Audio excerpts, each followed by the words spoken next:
तो अभी मैं अनुरोध करूंगा मिस्टर जितेंद्र कुमार। सब हो गया ना, कुछ बाकी रहा?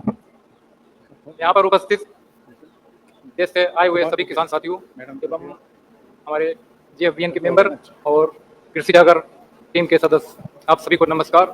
मैं जितेंद्र कुमार, डिस्ट्रिक्ट औरैया, उत्तर प्रदेश से। मैं FTG का मेंबर भी हूँ और प्रोग्रेसिव फार्मर भी हूँ। जैविक की बात आप सभी लोगों ने सुनी, सभी लोगों ने अपनी अपनी अलग अलग व्याख्या दी आप लोगों को। कई किसानों का कहना है कि हमें जैविक खेती की जब हम शुरुआत करते हैं तो शुरुआत में हमें घाटा हो जाता है या हमें नुकसान हो जाता है। तो इसी वजह से कई किसान साथी क्या करते हैं, फार्मिंग शुरुआत में तो बहुत तेजी से करते हैं और इसके बाद उसको तुरंत बंद कर देते हैं। इसका मुख्य कारण है कि उनको सही जानकारी का ना होना। ऐसे कितने किसान साथी हैं जो यहाँ पर जीवामृत का प्रयोग करते हैं और फार्मिंग करते हैं। ओके, तो जीवामृत का प्रयोग के भी अलग अलग फार्मर, प्रोग्रेसिव फार्मर की अलग अलग व्याख्या है। कई किसान साथी कहते हैं कि उसको 4 बार डालिए पानी में। देखिए, इतना हम ग्रामीण परिवेश के हिसाब से आपको बताएंगे।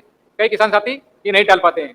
हमने एक जीवामृत का नया वर्जन, मॉडिफाइड वर्जन 2.0 उसको बनाकर तैयार किया हुआ है। आप कोई भी किसान साथी जो जंगल जहाँ पर मल्चिंग हो, यानी जो जंगल 10-15 साल पुराना हो और जहाँ पर मानव का किसी प्रकार का हस्तक्षेप हो, यानी कि जहाँ पर मानव का इंटरवेंशन ना हो, वहां से मिट्टी को लाके ऊपर की मल्चिंग है उसको हटाकर और नीचे की जो काली काली मिट्टी है उसको हटा लें और लगभग 5 से 10 किलो मिट्टी को हम लेकर ड्रम में डाल दें, 200 लीटर के ड्रम में। यानी कि 200 लीटर के ड्रम में हमें उस 5 केजी मिट्टी को डालना है और इस 200 लीटर ड्रम के लिए 28 केजी गुड़, यानी कि ये भोजन है जो उसमें माइक्रोब्स होते हैं, जो हमने आज से 60 साल पहले खेती करते थे। हमारे जो खेतों की मिट्टी में जो माइक्रोब्स हुआ करते थे वो हमने नष्ट कर दिए हैं, DAP, पोटास, जिंक और सल्फर, तरह तरह के रासायनिक केमिकल को डाल करके। तो जो माइक्रोब्स हमारे नष्ट हो गए हैं, हम पुनः उन्हीं को पुनर्जीवित करने का, यानी कि संवर्धन करने का काम करेंगे। तो इस तरह से जो जीवामृत बनेगा आपका, वो करीब 50 दिन में बनेगा। 1 एकड़ में आप जब भी आप हार्वेस्ट करते हैं, यानी कि जुताई से पहले, जब खेतों में हमारे 1 एकड़ में पानी भर जाता है तो हम क्या कर सकते हैं, 25 लीटर प्रति एकड़ क्या नाम जीवामृत लेंगे और उसको 40-50 जगह उसको स्प्रेड कर देंगे, यानी कि छिड़क देंगे।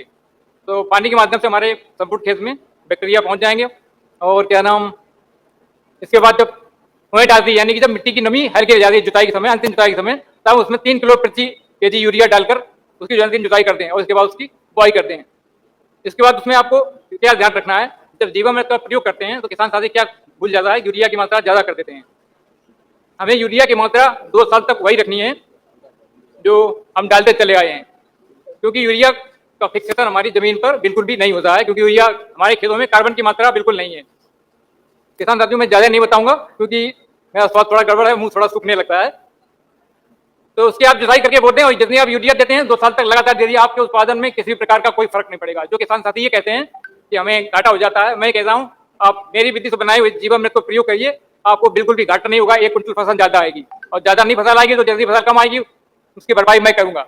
लेकिन आप ईमानदारी से करिए। जो किसान ईमानदारी से नहीं जैविक खेती करता है वही घाटा करेगा। जो ईमानदारी से खेती करता है उसको कभी भी घाटे का सामना नहीं करने पड़ेगा।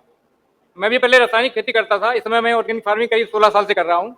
मैं पैडी मैच यानी कि मक्का और धान की खेती करता हूँ।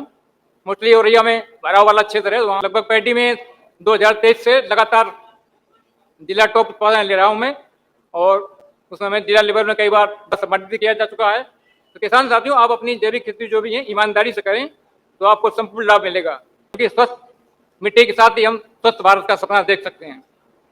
आप सभी का बहुत बहुत धन्यवाद। बहुत बहुत धन्यवाद जितेंद्र भाई। तो जितेंद्र कुमार हमारे साथ अपना प्रायोगिक रूप से अपना जैविक खेती करने का या जीवामृत बनाने का वगैरह हमको बता दिया है, तो बहुत बहुत धन्यवाद। तो